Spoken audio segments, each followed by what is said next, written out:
Coming up, coronavirus is impacting the aviation world. We'll tell you how. Plus, flying to Catalina Island, the hows and the whys. And it's not your grandpa's Skylark. We check out a Monster 175. AOPA Live this week begins in just a moment. Purchasing your own aircraft is an exciting experience. AOPA Finance simplifies the process, saving you money with lower interest rates and hassle-free loans, so you get into your new aircraft sooner. AOPA Finance, the right approach to buying an aircraft. This is AOPA Live This Week with Tom Haynes and Alyssa Cobb. Why do we fly? Well, one reason, to go to amazing destinations that are hard to reach without an airplane. Catalina Island in California is one of the most famous flying destinations on the West Coast. Air Safety Institute writer Alicia Heron shows us there's more to Catalina than just the airport.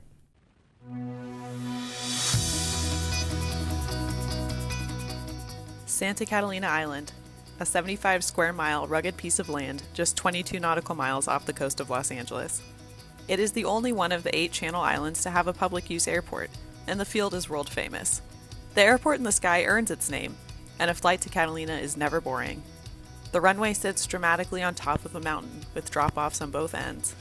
The field's location creates what is commonly referred to as an aircraft carrier approach, and the recently repaved 3,000-foot runway presents an accessible challenge to pilots wanting to fly in. Check out the original Spanish-style terminal building that now houses the DC-3 Grill, an iconic airport restaurant that overlooks dramatic peaks and valleys. If you're lucky, you might even see some of the island's famous bison, who were brought over for a movie production in the 1920s and frequent the hills around the airfield. The island is worth exploring beyond the airport, and there are activities to suit a wide range of tastes and budgets. Hike to a secluded bay and camp feet from the ocean, or take a shuttle into Aviation, one of 2 towns on the island. The drive is an adventure in and of itself, and the mostly unpaved, winding roads offer amazing views at every turn. In town, dine on fresh seafood, visit the casino, or just walk around. Learn about Catalina's unique wildlife at the Catalina Island Conservancy's Nature Center, or stop by the Wrigley Memorial and Botanic Garden to get a look at some of the island's endemic plant life up close. You may even spot a local Catalina Island fox. Whatever you choose, Catalina Island is not to be missed. The airport alone is more than enough reason to go, and the rest of the island is more than enough reason to stay. Alicia Heron, AOPA Live. There's also a new Air Safety Institute video about Catalina. Now, it's the first in a new series called Beyond Proficient. So this is all about how to get you out of your comfort zone and challenge your flying skills safely. In this first video, you're going to join a student and CFI on a trip to Catalina, and you're going to get all the tips and techniques you need to fly there. You can find the video on the Air Safety Institute YouTube channel. And speaking of Catalina, it's one of the places you've told us is on your list of Valentines Day Flyout destinations. At AOPA.org, we've compiled the top spots suggested by our readers and viewers. In addition to Catalina, you've told us about spots in Kentucky, Cape Cod, upstate New York, and plenty of others. Find the full list on our websites. And you're sure to be in love with this. How cool is it that the Pilatus PC-24 jet has been fully certified for unpaved runways and steep approaches? Pilots can use the super versatile jet on wet and snow-covered unpaved runways. The pilot shortage has the whole industry looking for solutions to get more young people trained and typed. In fact, United Airlines taking the bull by the horns and buying a flight school. The airline bought Westwind School of Aeronautics in Phoenix and will turn it into the United Aviate Academy. United says 300 students will graduate from the school this year, and there'll be no shortage of opportunities for those students. United looking to hire over 10,000 pilots just in this decade. The airline is also working to make airline careers more accessible with new scholarships and financing options. Meanwhile, ATP Flight School and SkyWest Airlines have also joined up for scholarships for future airline pilots. SkyWest increased tuition reimbursements to $17,500 for pilots training with ATP. The funds are for students in the SkyWest Pilot Pathway program. Those students get career mentorship, higher seniority, and a guaranteed first officer interview at SkyWest. And AOPA is working to connect pilots with employers. You'll have a chance to visit with recruiters at the AOPA San Marcos, Texas Fly-In. Over 16 recruiters will be on hand at the AOPA Career Fair. That's presented by American Airlines. The fly-in is taking place May 29th to the 30th. The event will be co-located with Go Wheels Up Texas, a major air show, car show, and music festival that'll share the airport with AOPA's fly-in that weekend. Find all the details and get discounted tickets at our just-launched 2020 fly-in website. Now, on a different note, the coronavirus is infecting aviation. The National Business Aviation Association is canceling its Shanghai show due to concerns over the virus.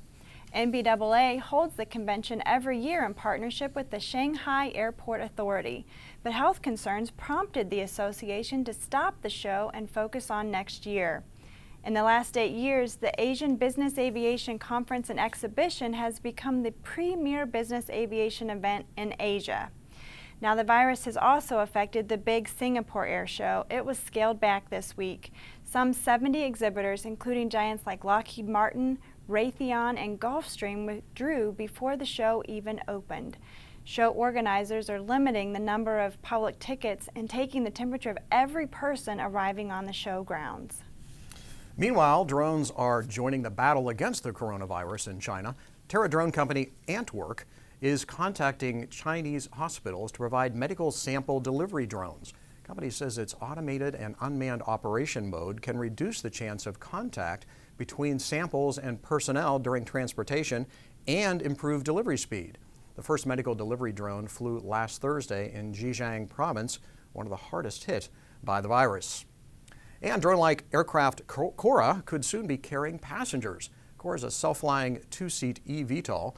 Cora is owned by Wisk, a U.S.-based urban air mobility company, Boeing a partner in that company. Wisk just entered into an agreement with the New Zealand government to start a trial flying passengers in Canterbury. Cora has been flight testing in New Zealand since 2017. Coming up after the break, what the NTSB is saying about the helicopter crash that killed 9 people, including Kobe Bryant. And a 175 with no holds barred on modifications. We'll be right back. There are many important things to consider before purchasing an aircraft. Let the experts at Aerospace Reports help guide you through the process. We combine expert knowledge with our long-standing commitment to personalized customer service to perfect your transaction. Learn more at aerospacereports.com. Welcome back. The NTSB is releasing more information about the terrible crash that killed Kobe Bryant. They're not calling it a preliminary report, but rather an investigative update. A witness on a mountain bike trail was close enough to see the belly of the rolling Sikorsky S-76B before it hit the side of the hill just 50 feet below his elevation. The January 26 crash killed 9 people, including Kobe Bryant. The pilot appears to have lost situational awareness and struck terrain. Dare just delivered the 300th 900 series TBM, and this signature TBM 940 went to our own Dr. Ian Freeze. The custom paint scheme includes Dr. Freeze's signature carnation. You always see a carnation in Dr. Freeze's lapel because it's in honor of his patients. He's a senior aviation medical examiner, an aeromedical advisor to AOPA, and he serves on our AOPA Foundation's Board of Advisors. This is the 4th TBM for Dr. Freeze. I guess he kind of likes his single-engine turboprop as much as the carnation. He does. Congratulations, Ian. Well, the president released his proposed budget for the federal government this week. It's what he wants to spend in fiscal year 2021, which actually begins in October. Total budget is $4.8 trillion. That's with a T, $4.8 trillion bucks. About 0.4% of that is proposed for the FAA. However, that's still about $17.5 billion, and that's about $93 million less than what the FAA got this year. Best news for general aviation, no user fees. Not so good news, no more money for unleaded fuel research. But hey, there's a saying in Washington, the president proposes and Congress disposes. What that means is that the White House budget is really just a suggestion. Congress will decide how much will really be spent, and as we've seen before, that sometimes can take a very long time. Well, for decades, you have come to know and love the AOPA Pilot Information Center. The helpful AOPA staff stand by to answer your aviation questions over the phone or by email or chat. And now there's a new tool to connect AOPA with you called the Online Pilot Information Center. The format for the online PIC, or Pilot Information Center, is a mechanism where a question may be out there, you can ask a question, people can upvote them or add to them, and they will continue to bubble to the top as far as like the most popular responses. There's also opportunity to acquire badges and things of that nature. So it's a fun, interactive way to be able to interact with the staff here at AOPA. The online PIC replaces the AOPA hangar. You can find it at the URL on your screen. What would you do if you could make any modification you wanted to a certified aircraft? How would you create your ultimate budget dream airplane, and do it legally, of course? One intrepid owner and his young A&P set out on a quest to build a monster bush plane out of a humble Cessna 175. AOPA Live's Paul Harrop shows us what they've done and how they did it. This ain't your grandpa's Skylark. No, this machine is so much more impressive. Well, the idea was that I just wanted to kind of find something like a diamond in the rough and build it. And Jeff's like, what do you think? And I was like, well, we should do some cool stuff with it. The 175 started life as a trike with a geared engine. And the guy that I bought it from had put it on its tail with an STC, and it still had the GO 300, and he'd put the 180 gear legs under it. And so when we got it, we said, what do we want to do? So owner Jeff Whiteley and A&P Kyle Bushman put an 0470 and 80-inch prop over 31-inch tires.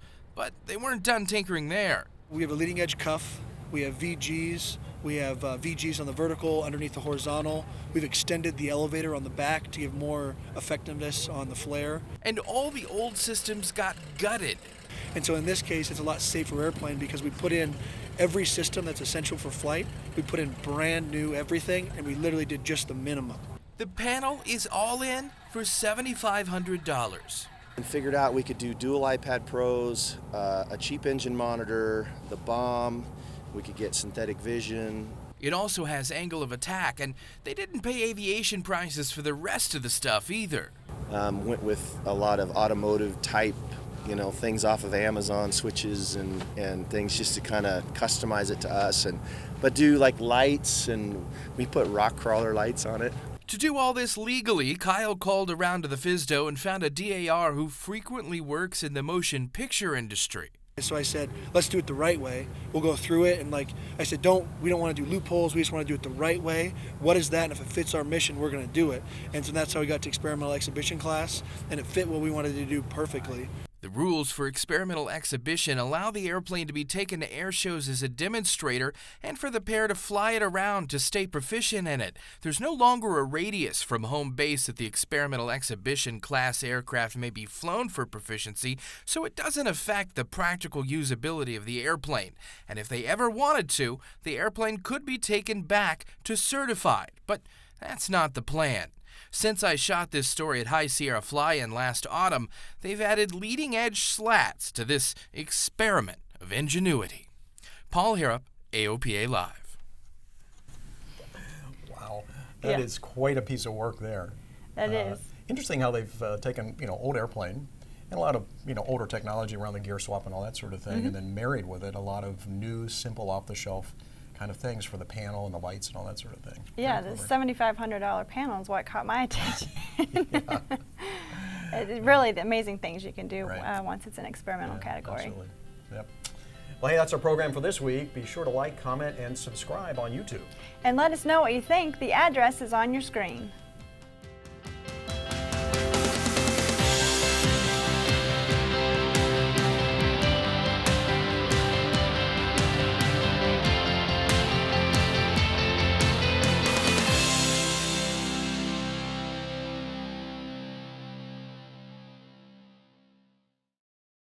The people of AOPA's Legal Services Plan work to help protect your certificates, and they love to fly as much as you do. The AOPA Legal Services Plan is offered as part of our Pilot Protection Services. It's a members-only benefit provided to thousands of pilots like you.